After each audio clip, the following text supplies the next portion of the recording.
I'm John Bass. I am honored to be the new U.S. Ambassador to Afghanistan. I have had the privilege of serving my country as a diplomat for nearly 3 decades. Dear John and dear Holly, please allow me to welcome you to the place of my birth and to my beloved country, Afghanistan.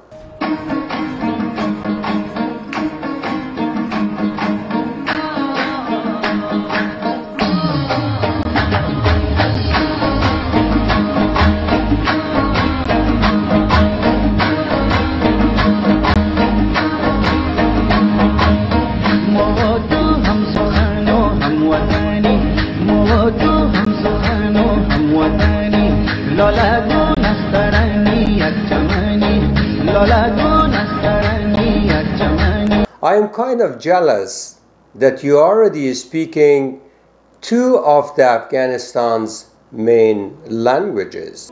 Hello everyone. Bahamya Shoma Salam Takdim Mekonam. Tasotolo ta salam Khurandi Kawam.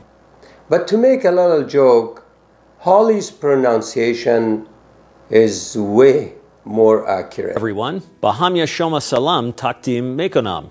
Tasotolo ta salam Khurandi Kawam. Mr. Bash, I am wondering if this is your first time in Afghanistan, and if it is, I'm wondering, how does it look to you? How do you feel going from America to Afghanistan? But my first experience 33 years ago when I came to America, it was like opening a door and you see a sign, "Welcome to heaven." And believe me, last 33 years I lived in that heaven.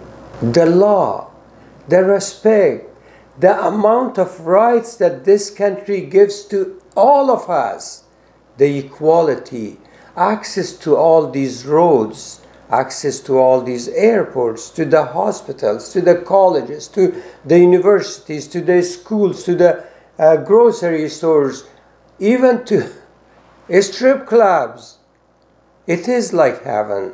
And that's why I fall in love with America, and I love this country with whatever I have. Many people born and raised in this country will never be able to feel, understand, and to appreciate as much as I do, or at least not a lot of them. Mr. Bash, I listened to your short video, the one that you released as a new ambassador of Great America to Afghanistan. But from an American point of view, Mr. Bash, for a moment I blacked out. I thought that we have a new president in Afghanistan. I'm John Bass. I am honored to be the new U.S. Ambassador to Afghanistan. I have had the privilege of serving my country as a diplomat for nearly 3 decades. I look forward to working with everyone in this society, inside and outside government, to build a peaceful, secure, and prosperous future for all Afghans, so that you may live and raise your families in peace and dignity. Our work is often challenging, but when we face it together, we succeed. And I am committed to strengthening our strategic partnership, to improve peace and security, to increasing trade and economic development, and to fighting corruption and narcotics trafficking. I am also committed to supporting Afghan efforts to promote education, gender equality, human rights, and the rule of law. I look forward to meeting and working with many of you in partnership to achieve these shared goals. And Mr. Bash, don't you think a video like that can be offending to the sovereignty of a sovereign nation? Oh well, I'm not a diplomat, so I'm not going to judge you on that. But while I was just looking at your video, I received another video from Nikki Haley, Ambassador Nikki Haley, which she had a trip to Afghanistan, I think, last week. She was back in United States. She had a conference. And please see what she says. What I can tell you is, from the United States standpoint, it was a great trip to Afghanistan because the U.S. policy on Afghanistan is working. It is welcoming news. The U.S. policy is working in Afghanistan. And do you know why it is working? Please. We could see dramatic changes in terms of what the U.S. policy has been doing. We are seeing that we're closer to talks with the Taliban and the peace process than we've seen before. American policy is working in Afghanistan because we're now closer in our peace talk with Taliban than ever. We are seeing that we're closer to talks with the Taliban and the peace process than we've seen before. Mr. Bash, maybe we stayed in Afghanistan too long to even remember why we went to Afghanistan to begin with. I would like to remind Mrs. Hawley that this was the reason why we went. Today, our fellow citizens, our way of life, our very freedom came under attack in a series of deliberate and deadly terrorist acts. The victims were in airplanes or in their offices. Secretaries, businessmen and women, military and federal workers, moms and dads, friends and neighbors. Thousands of lives were suddenly ended by evil, despicable acts of terror. The pictures of airplanes flying into buildings, fires burning, huge structures collapsing, have filled us with disbelief. Yes, this happened September 11, 2001. And Mr. Bush continued. I've directed the full resources of our intelligence and law enforcement communities to find those responsible and to bring them to justice. Yes, we went to Afghanistan to take justice to them who committed these crimes or bring them to justice. And please, we will make no distinction. We will make no distinction between the terrorists who committed these acts and those who harbored them. No distinction between the terrorists who committed these acts and who harbored them. Who harbored them? ISI and Taliban.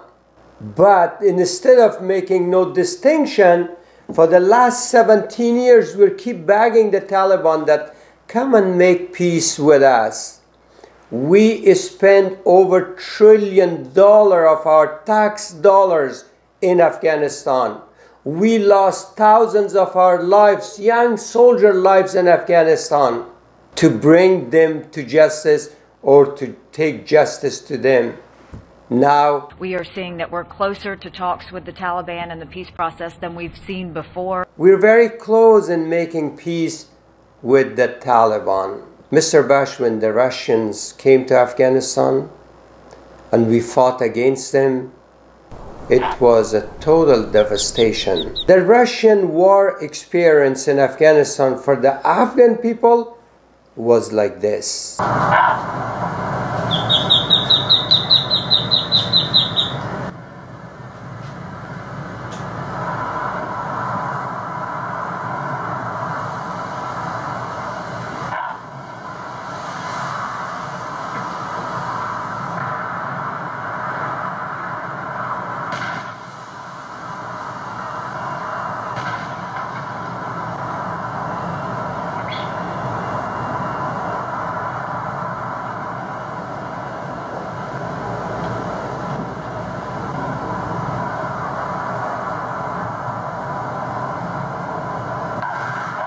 And the Afghan war against Russians, for the Russians, was an experience like this.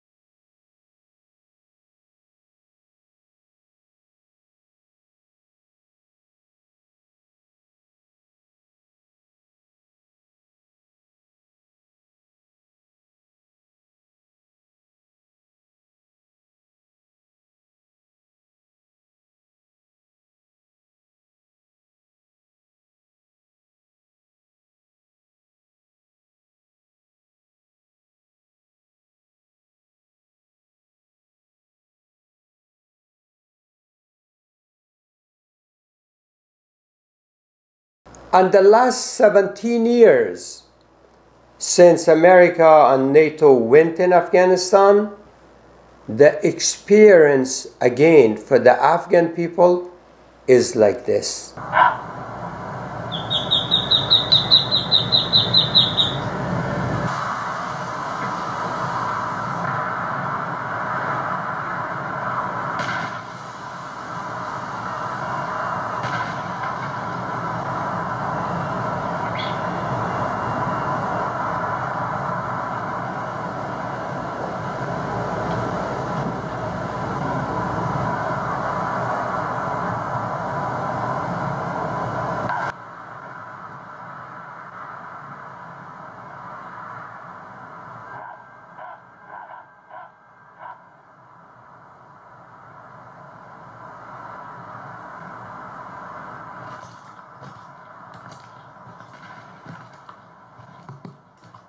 It is all because of this misinformation that we get from Afghanistan, and we give that to our president. And he is making his most important decisions based on the information like Nikki Haley's information. We are seeing that we're closer to talks with the Taliban and the peace process than we've seen before. Nikki Haley continues. From all the government officials, they were very, very grateful. The fact that they're trying to work against corruption and really make moves on that. She is so hopeful, and she agreed with the Afghan government, the most corrupt government in the world. She accepted what they said, and they give information to Miss Hawley that we are working against corruption. And to prove that they are working, they said that they are reducing the retirement age from 70 to 60. From all the government officials, they were very, very grateful. The fact that they're trying to work against corruption and really make moves on that. One good example was they are changing the retirement age from 72 to 60. From 72 to 60.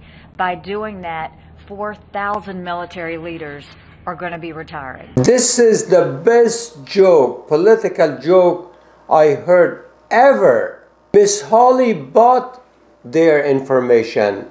Miss Hawley thinks that, yeah, the elderlies are the one corrupt. Reduce the age of retirement, get rid of them, and then Afghanistan is going to be a heaven. They are kicking out 4,000 high-ranking military from the Afghan military. These are the most experienced Afghan military personnel, which Ghani is trying to get him out of the army. The army, which is a losing army in Afghanistan because of this policy of making peace with Taliban and bringing them, putting them in the government. Now you take this 4,000 high-ranking military officers, and it's going to be way worse than even before. Ghani, without your help, without American and NATO help, cannot stand on his foot for the next 6 months. I'm not saying this. This is what Ghani himself said last week in an interview. U.S. support and U.S. capabilities. Did you just say that without the U.S. support, your army couldn't last 6 months? Yes, because we don't have the money. But he is lying. He is misinforming us. He cannot stand 6 days, even 6 hours, if Americans stop their help and leave Afghanistan. That means we failed in Afghanistan for the last 17 years, which we spent $1 trillion on this stupid government and their peacemaking policy with Taliban, that they cannot stand on their foot for 6 months according to them. It is a huge failure. And Mr. Bash, I'm wondering, are we giving this wrong information to our president? Mr. Trump, during his election, he was keep saying that we have a Muslim problem here in America. I agreed. I made videos to support Mr. Trump. Go check it in YouTube and you will see at least 500,000 people were watching them. So now in Afghanistan, time that to 1,000, we have that much Muslim problem. And the reason is this government, Taliban, Al-Qaeda network, Gulbuddin, and now ISIS. And Ms. Hawley says that if we make peace with Taliban, problem is over. Reduce the age of retirement to 60, problem is over. And I tell you, if I want to challenge whatever she says in that conference, I can. Totally misinformed. And she's misinforming our president. That's the problem in Afghanistan, Mr. Bash. Today, the only place in Afghanistan that relatively is safe and peace and economic growth and working opportunities, businesses, is Balkh, Mazar. And that has a reason. It has an excellent governor, Ata Muhammad Noor. While this government is making peace with Taliban, and Ms. Hawley is buying that, but they are fighting against Ata Muhammad Noor and trying to kick him out of the government. They're making peace with those who are killing American soldiers. Thousands of our soldiers died because of them. We are seeing that we're closer to talks with the Taliban and the peace process than we've seen before. But this other guy didn't kill us, didn't fight against us. He was part of us. We are kicking him out, but yet we are bringing the Taliban in Afghanistan. And then we say, oh, now we are very close to making peace in Afghanistan. Mr. Bash, American people are entitled to the accurate information about Afghanistan. We're losing in Afghanistan. We are not winning in Afghanistan. Today, in Afghanistan, we have drug problem. During the Taliban era, 17 years ago, we didn't have 10,000 people addicted to narcotics. But today, 2.5 to 3 million people are dying in Afghanistan. They don't have any place to sleep. They go under the bridges. And please, while you are in Kabul, ask somebody to take you to Pul Sokhta or some other bridges. Look underneath. Please look at this dog.